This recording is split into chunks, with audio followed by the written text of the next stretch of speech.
পাক সাল্লাল্লাহু আলাইহি ওয়াসাল্লাম বলেছেন, যতক্ষণ পর্যন্ত কোন ব্যক্তির কাছে আমি দুনিয়া এবং তার সন্তান সন্ততি থেকে মহব্বতের না হব, ততক্ষণ সে ব্যক্তি কোনদিন কখনো প্রকৃত মুসলমান হতে পারবে না।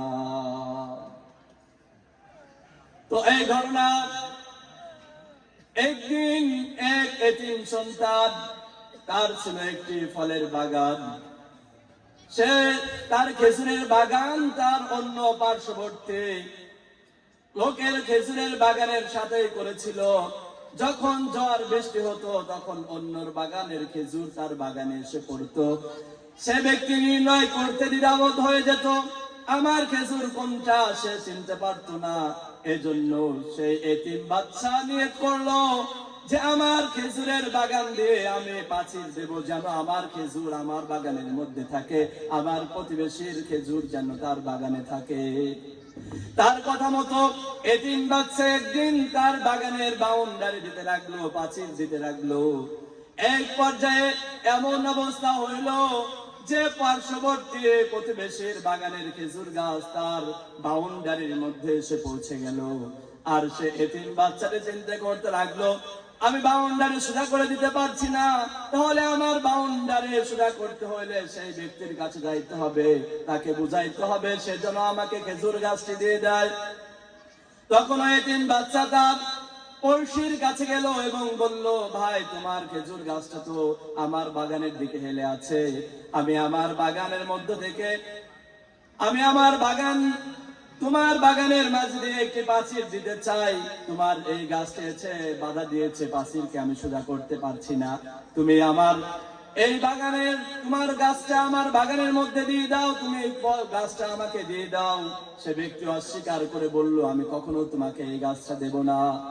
তখন এদিন বাচ্চাটাকে অনেক বুঝাইতে লাগলো এবং সর্বশেষ বলল, তুমি কত টাকা চাও বলো, আমি তোমাকে সেই টাকার মূল্যে আমি তোমাকে এই টাকা দিই, তুমি আমাকে এই মূল্যে গাছটা দিয়ে দাও। তখন ওই ব্যক্তি বলল, না আমি কিছুতেই তোমাকে এই গাছটি দিতে পারবো না। তখন এতিম বাচ্চাটি সে চিন্তিত হয়ে গেল যে কিভাবে এই সমাধান করা যায়, তাকে তো কোনোভাবেই বোঝানো যাচ্ছে না। তখন স্মরণাপন্ন হলো জনাবে মুহাম্মদুর রাসূলুল্লাহ সাল্লাল্লাহু আলাইহি ওয়াসাল্লামের নিকট। এতিম বাচ্চাটি এসে বলল, ইয়া রাসূলুল্লাহ, আমি তো একটি সমস্যার মধ্যে পড়ে গেছি। আমার প্রতিবেশী এবং আমার গাছ তো খেজুরের বাগান তো একসাথেই পড়েছে, আমি বাউন্ডারি দিতে গিয়ে আমার বাউন্ডারি সোজা করে দিতে পারছি না।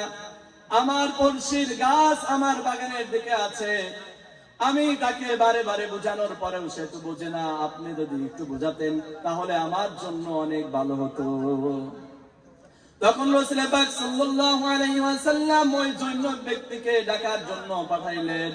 রাসূলের আহ্বান শুনে ওই ব্যক্তি উপস্থিত হলেন এবং রাসূল পাক সাল্লাল্লাহু আলাইহি ওয়াসাল্লাম তার চেহারার দিকে তাকিয়ে বলল, এই এতিম বাচ্চাটি তোমাকে বলেছে তোমার এই গাছটি তাকে দিয়ে দিতে, তুমি কে গাছটি দিতে রাজি আছো তুমি বলো।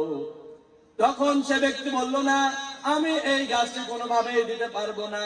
রাসূল পাক সাল্লাল্লাহু আলাইহি ওয়াসাল্লাম অবাক হয়ে গেলেন এবং বললেন, তুমি যদি এই গাছটি এতিম বাচ্চাকে দিয়ে দাও তাহলে আমি তোমার জন্য জান্নাতে একটি গাছের জন্য জিম্মাদার হয়ে যাব। সুবহানাল্লাহ। এই কথা শোনার পরেও নাসর বান্দা জৈনক ব্যক্তি তার গাছটি দিতে রাজি নয়, কিন্তু উপস্থিত যারা ছিলেন সাহাবায়ে কেরাম রাদিয়াল্লাহু তাআলা আনহু আশ্চর্য হয়ে গেছেন।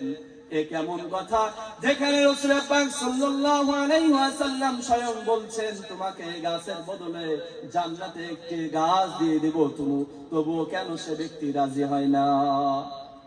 পাশে থেকে আবু দাহদা রাদিয়াল্লাহু তাআলা আনহু তিনি চিন্তা করেছেন, এই দুনিয়ার জিন্দেগি আর কত মুহূর্ত, এই দুনিয়ার জিন্দেগিতে কতক্ষণ আর থাকবো, একদিন তো মৃত্যুবরণ করতেই হবে। তখন তো আমার এই দুনিয়ার সম্পদ আর কোনো কাজে আসবে না। আমি একটা ডিসিশন নিয়েই নেই, আমি একটা চিন্তা করেছি, আমার মনে যেটা হচ্ছে রাসূলকেই বলে দেই। তখন রাসূল পাক সাল্লাল্লাহু আলাইহি ওয়াসাল্লাম কে পাশ থেকে আবু দাহদা রাদিয়াল্লাহু তাআলা আনহু বললেন, ইয়া রাসূলুল্লাহ, জৈনক ব্যক্তির জন্যই কি এটার সংবাদ, নাকি আমি যদি এই খেজুর গাছটা এতিম বাচ্চাকে ব্যবস্থা করে দিতে পারি এটা কি আমার জন্য প্রযোজ্য হবে, আপনি একটু বলে দিন। তখন রাসূল পাক সাল্লাল্লাহু আলাইহি ওয়াসাল্লাম বললেন, হে আবু দাহদা, শুধু এই জৈনক ব্যক্তি নয়, যদি কোনো ব্যক্তি এই গাছটা এই এতিম বাচ্চাকে ব্যবস্থা করে দিতে পারে তাহলে তার জন্য আমি জান্নাতে একটি গাছের সুসংবাদ করে দেব। সুবহানাল্লাহ।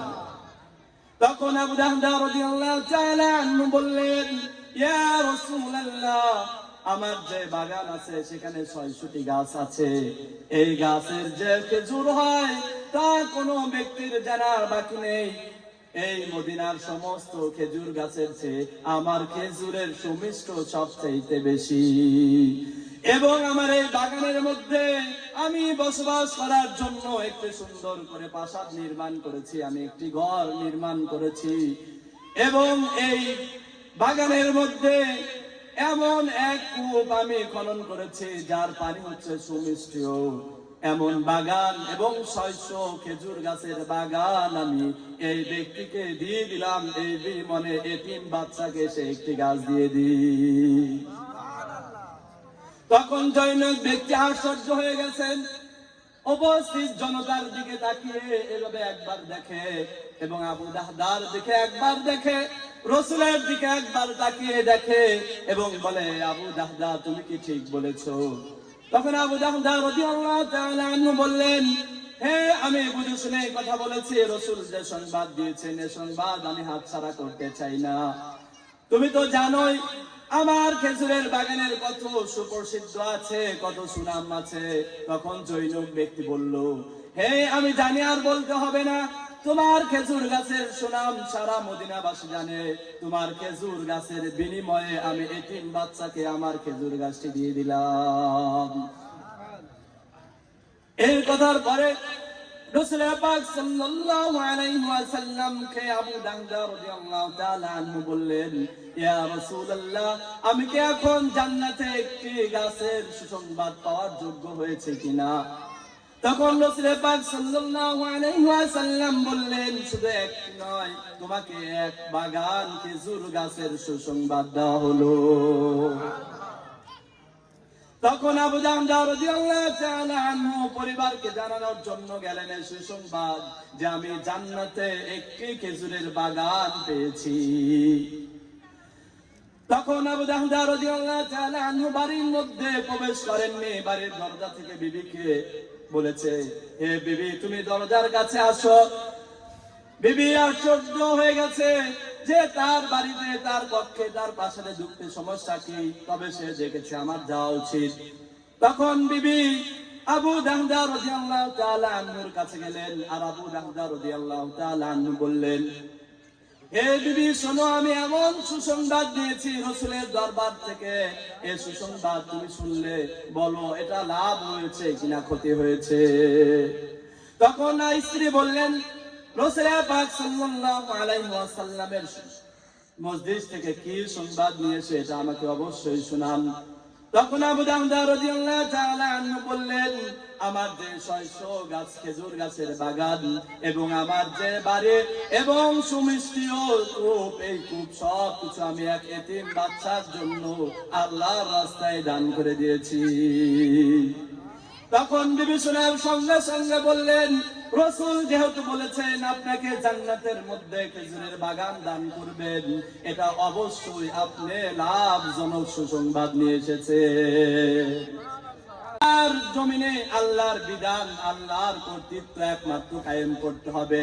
আল্লাহর জমিনে আল্লাহর বিধান ছাড়া যত তাগুত এবং রামপন্থীদের বিধান আছে সবকিছু মাটির নিচে ধূলিসাৎ করে একমাত্র কুরআনের সংবিধান চালু করতে হবে। এই কুরআনের আইন চালু করতে রাষ্ট্র ব্যবস্থায় আলেমদের দেখতে চান, কে কে দুহাত তুলে রাখেন।